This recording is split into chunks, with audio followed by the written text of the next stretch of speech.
सर्वांचं आरोग्य दैवत, शेतकरी, गोरगरीब, दीनदलित, बहुजनांना सोबत घेऊन सुंदर राज्य स्थापित केलं असे तुमचे आमचे हृदयस्थान छत्रपती शिवाजी महाराज, तसेच डॉक्टर बाबासाहेब आंबेडकर, सावित्रीबाई फुले, सर्व महामानवांना अभिवादन. मित्रांनो, शिवजयंतीनिमित्त शिवमय सर्वांना शुभेच्छा देतो. परंतु खरोखर तुमच्या गावातील सर्व टीम दामवांना असतील किंवा सर्वच गावकरी तुमचं खरोखर कौतुक करावं तेवढं कमी. आपण बऱ्याच ठिकाणी शिवजयंतीला जातो है ना आप्पा. तर मी आता बऱ्याच वर्षांना प्रतिवर्षी तुमच्या गावात येतो. तर खरोखर एका तरुण लेकरं सकाळी सकाळी, मला नाही वाटतं एका गावात अजून एवढ्या सकाळी सर्व जमा झाले असतील आहे का नाही. तर तुमच्या गावचं खरोखर मी कौतुक करतो मनामधून. आणि मित्रांनो, आपण प्रतिवर्षीप्रमाणे शिवजयंती साजरी करतो.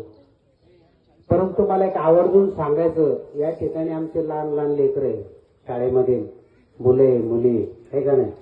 तर आपण ही शिवजयंती साजरी केल्याच्या नंतर आपण काहीतरी घेतलं पाहिजे, हा मेन उद्देश असतो.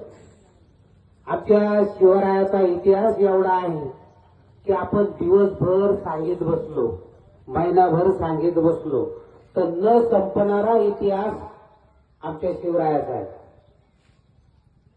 त्या काळात विचार करायची गोष्ट आहे की आपल्या चारही बाजूना जुलमी सत्ता होती. जुलमी सत्ता म्हणजे आपल्यावर अन्याय करणारी सत्ता होती.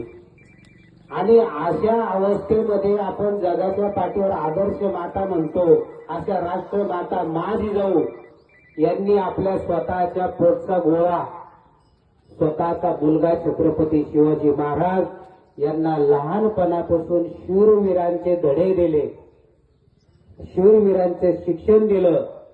का दिलं? की आमच्या गोरगरिबावर, शेतकऱ्यावर विरोधी जी सत्ता होती त्यांचा अन्याय होतो. आपल्याला शेतकऱ्यांना कोणतं स्वातंत्र्य नव्हतं त्या काळामध्ये. असं बोलण्याचं स्वातंत्र्य नव्हतं, तुम्हाला धंदे पाणी करण्याचं स्वातंत्र्य नव्हतं, तुम्हाला सांस्कृतिक स्वातंत्र्य नव्हतं, आर्थिक नव्हतं, व्यावसायिक नव्हतं. आपण गुलामीत जगत होतो. आणि अशा अवस्थेमध्ये मा जिजाऊंनी आपल्या शिवबाला शिकवून दिलं. आणि भविष्यामध्ये 18 पगड जातीला सोबत घेऊन, बहुजनांना सोबत घेऊन छत्रपती शिवाजी महाराज यांनी या जगाच्या पाठीवर सुंदर असं राज्य स्थापन केलं. आपण त्याला स्वराज्य म्हणतो. मित्रांनो, त्या काळामध्ये छत्रपती शिवाजी महाराज सांगायचे घोडगडांना, म्हणजे घोड्यावरून जे सैन्य जायचे त्यांना सांगायचे की आमच्या शेतकऱ्याच्या मेथीच्या देठाला सुद्धा धक्का लागायला नको.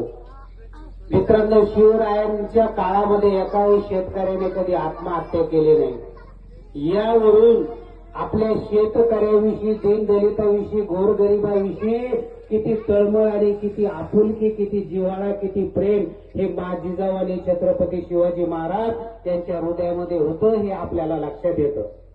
हे मी सांगतो यासाठी की आपण असे कार्यक्रम घेतो, नळे फुंकले सोनारे, इकडून तिकडे गेले वारे, परत आपण सकाळी उठतो आणि आपण रुटीन जीवन जगत राहतो. परंतु आपण आमच्या शिवबाचे राजे छत्रपती शिवाजी महाराज असतील, राजे संभाजी महाराज असतील, मा जिजाऊ असतील किंवा इतर महामानव असतील, मी या पालकांना पण हात जोडून विनंती करतो की आमच्या बारीक बारीक या चिमुकल्या लेकरांना असे शिवचरित्र वगैरे, संभाजीराजे यांच्या जीवनावर जे काही चरित्र असतील ते बुक्स, पुस्तकं त्यांना आणून. आपण काय होतं की छत्रपती शिवाजी महाराज यांनी कधी जातपात पाळले नाही, महात्मा फुले यांनी कधी जातपात पाळले नाही, अहिल्याबाई होळकर यांनी कधी जातपात पाळले नाही, डॉक्टर बाबासाहेब आंबेडकर, अण्णाभाऊ साठे, कोणत्याच महामानवांनी आणि कोणत्याच साधू संतांनी जातपात पाळले नाही.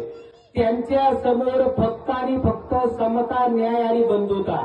आपण आज राज्य घटनेमध्ये जे तत्व म्हणतो ते पाळले. विचार करायची गोष्ट आहे, आपण डॉक्टर बाबासाहेब आंबेडकर, महात्मा फुले यांना गुरु मानायचे. महात्मा फुले छत्रपती शिवरायांना गुरु मानायचे. छत्रपती शिवराय हे संत तुकाराम महाराजांना गुरु मानायचे, आहे का नाही? हे पाळायची नाही, नेहमी सत्याची बाजू घ्यायची, खऱ्याची बाजू घ्यायची.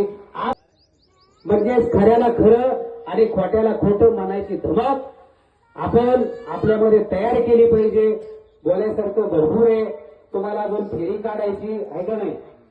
मी तुम्हाला भरभरून शुभेच्छा देतो. चांगल्या कामासाठी मी नायकोडे सर तुम्हाला इथे ग्वाही देतो की चांगल्या कामात अर्ध्या रात्री मला फोन करा. हे सांगण्याची गरज नाही, सर्व तालुका पाहतो. मी अर्ध्या रात्री डिझेल जाळून छत्रपती शिवरायाच्या पुढे सांगतो, मी गेल्या 20 वर्षात शेतकऱ्याच्या ग्रुपाला हात लावला नाही, मरेपर्यंत लावणार नाही, ही पण इथून गॅरंटी देतो. आणि खूप चांगले आपण कामं करू. फक्त परत एकदा